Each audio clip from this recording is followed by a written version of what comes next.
దేవునికి మహిమ కలుగునుగాక. ఈ దినం దేవుని వాక్యం, ఆయన వాక్యము బహువేగముగా పరిగెత్తును. గమనించినట్లయితే కనుక దేవుని యొక్క వాక్యము చాలా వేగంగా వెళ్ళి కార్యం చేస్తుందంట. ఒక విషయాన్ని కనుక మనం గమనించినట్లయితే,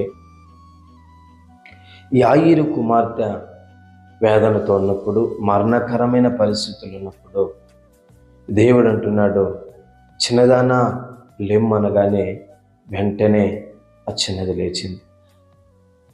అంత మాత్రమే కాకుండా ఇలా చూసినట్లయితే కనుక అనేక విషయాలలో లాజరు చనిపోయిన తర్వాత 4 రోజులు అయిన తర్వాత లాజరు సమాధి వద్దకు వెళ్ళి ప్రభు అంటూ లాజరు బయటికి రని బిగ్గరగా అరిచిన వెంటనే ఆ యొక్క లాజరు ప్రేత వస్త్రములతో లాగి లేచి పైకి వస్తాడు.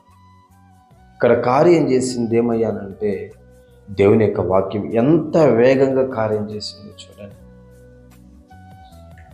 ఎక్కడ మనం ప్రార్థించిన సప్త సముద్రాల వెనకాల అవతల ఉన్న వారికి ఎవరికైనా ప్రార్థిస్తే నిశ్చయంగా దేవుడు కార్యం చేస్తాడు. విషయం ఏమనంటే, దేవుని యొక్క వాక్యము అంత వేగంగా వెళ్ళి కార్యం చేస్తుంది.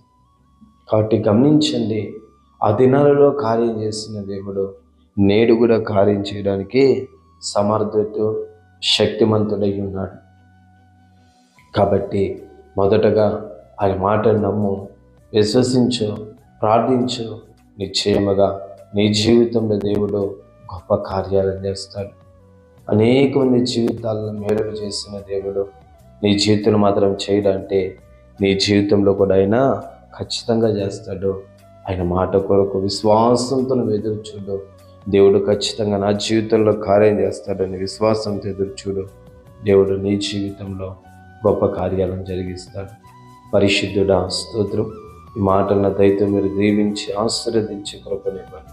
యేసు నామములో అడిగి పొందుకొని ఉన్నాము పవిత్ర తండ్రి. ఆమేన్, ఆమేన్.